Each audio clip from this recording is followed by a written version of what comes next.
Hello, welcome to the Disney Diet channel. Today we are looking at Saludos Amigos, the first film of the wartime era. This one was released February 6, 1943, and this was during World War II. This film was meant to be a goodwill film, and it was sponsored by the U.S. government, I do believe. And it's set up less of, an animated film where it has animation all the way through. It's more of home footage of the animators' trip there, and basically little shorts based on different locations that they went to and they saw.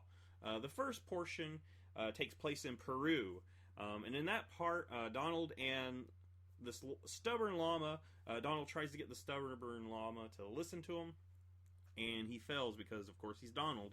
The second portion was taking place in Chile, and this animated portion follows a young airplane named Pedro, and he takes on his first mission to take Mel across the Andes Mountains into Argentina.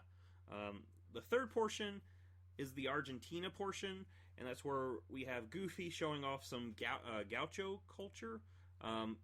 Gauchos are basically the cowboys of Argentina.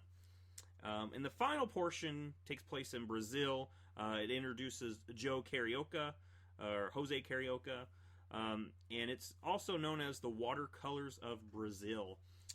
So these four portions make up this entire film, and this was actually a film that I've never seen before. I've heard about it, but I've just never watched it because basically watching an animated film that's also footage from a vacation didn't really interest me. But after watching this, I was actually pleasantly surprised. Like I said, it's got four different animation portions. Donald and the llama was pretty funny, and the Goofy portions was pretty funny as well.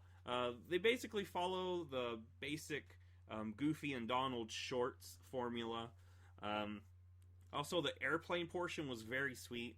You have a new character introduced, Pedro, and he has to fly across the mountains, and basically one of the mountains is considered like an evil entity or something, and he kind of gets cocky, and he accidentally flies into it, and then the weather turns bad, and he tries to get through the weather back home before, losing gas or, the weather taking him down from the sky. And the last portion, I do have to say, is probably my favorite portion out of these. The Brazil portion with Jose Carioca. It's the Watercolor of Brazil. It's less of, introducing a character, and it's more of just beautiful animation to some music. So, like I said, I was actually very pleasantly surprised with this. If you guys want to check it out, go ahead and do so. This was actually a pretty nice watch.